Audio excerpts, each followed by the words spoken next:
got an older PS3 here. Anytime I try to turn it on, it just beeps 3 times and then the red light flashes repeatedly.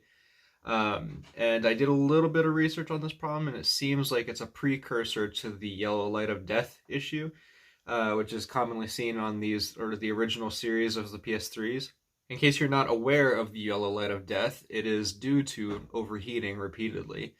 What will happen is that when the processor overheats and it's not sufficiently cooled by the heatsink, the solder balls that actually connect it to the board will sort of get up to a temperature where they're kind of a little bit molten, and that repeated heat cycling actually fatigues those solder joints, and because there's no new flux being added to the solder joint, it'll start to crack and make a bad solder joint. So a fix for the yellow light of death problem, and I'm hoping for this blinking red light problem, is to reflow the processor chip with some fresh flux so that I can restore the solder joints, but we'll see if that actually works. Now, I have not taken apart a PS3 in a very long time, so we're going to relearn this together. Okay, now this cover slides down. It should lift up. There we go. Now there's a few Phillips screws we need to undo.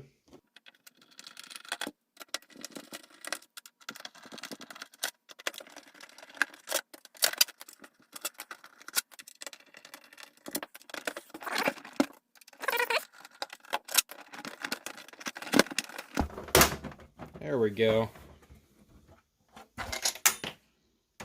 And now inside the PS3 we've got the disk drive here, and this is the power supply right here. I'm going to go ahead and take the hard drive out, and you can do that by removing this cover here and then removing that one blue screw with a Phillips screwdriver. And you can slide it forward and out. Now the disk drive lifts out, and it has this ribbon cable here, so be careful. I'm just going to pull that out like that. And it also, at the front here, has the power cable for the disk drive, and just disconnect that.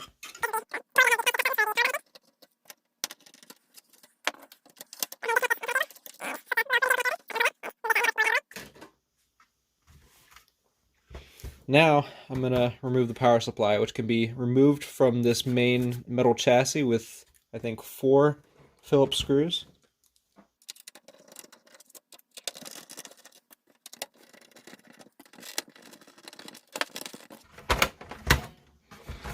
We're going to unplug the main board from the power supply here.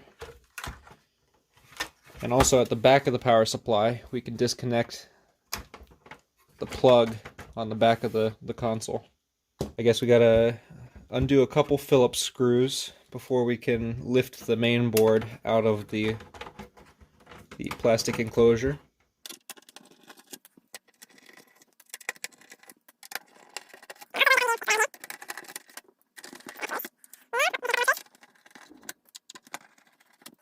Okay, now this main board should lift out of the plastic chassis.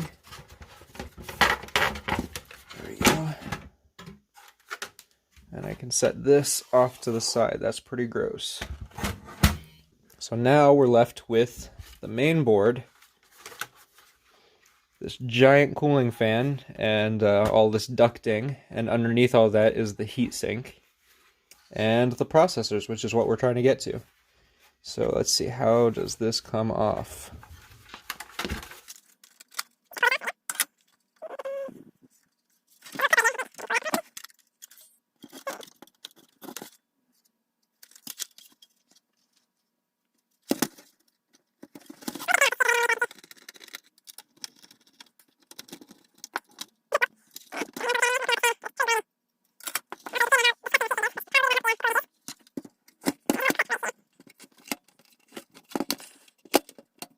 I think I need to take these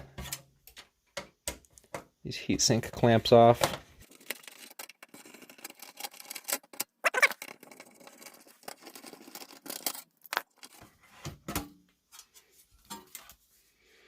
So as you can see, these are the bottoms of those force spreaders that just press on the back of the circuit board to apply pressure on the other side. It pushes the processors into the heatsink. And now the circuit board just comes off. And there you have it. There's the processors. And these are the heat sinks.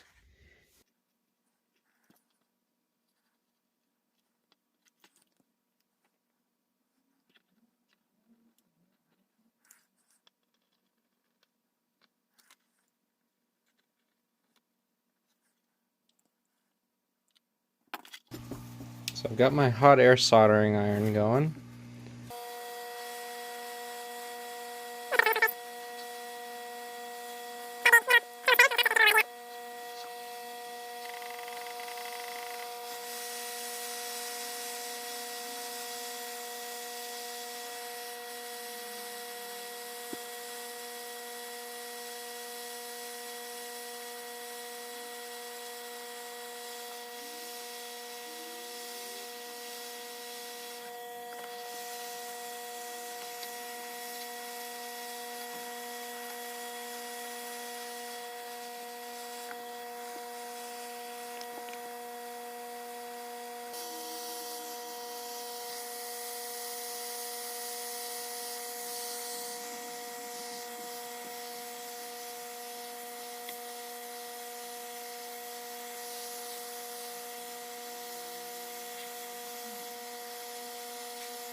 What I'm going to do is I'm going to clean off the old thermal paste off of them and apply new thermal paste. Just going to use a paper towel with some rubbing alcohol on it to clean off this top metal surface.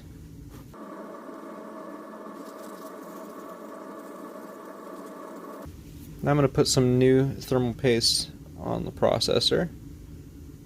You only need a little bit because it's going to spread out quite a bit. A little goes a long way. And I'm going to use this Metro card to sort of squeegee it on.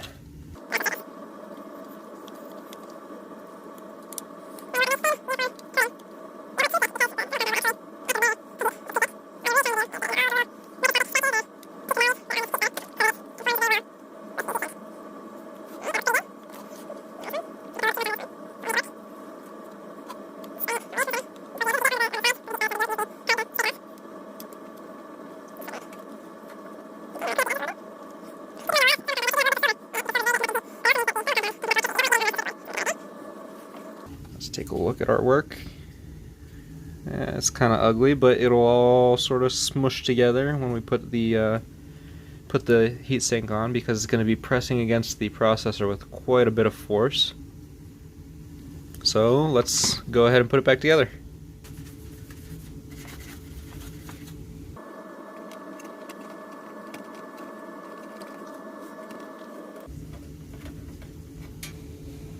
Make sure to feed this ribbon cable up through here.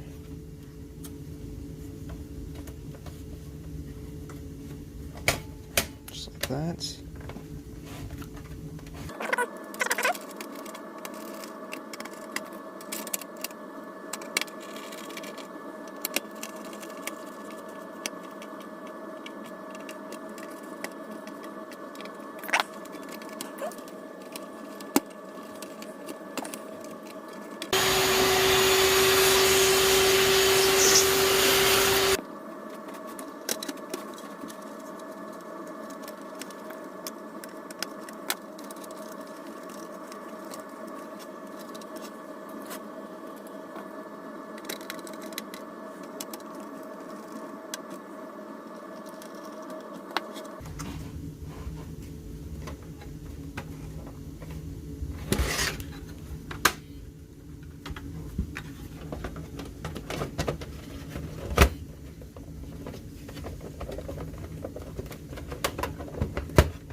And there you have it. We took apart this PS3, we reflowed the 2 processor chips, and we put it back together with only 2 extra screws. So does it work? No, it still doesn't work. Thanks for watching.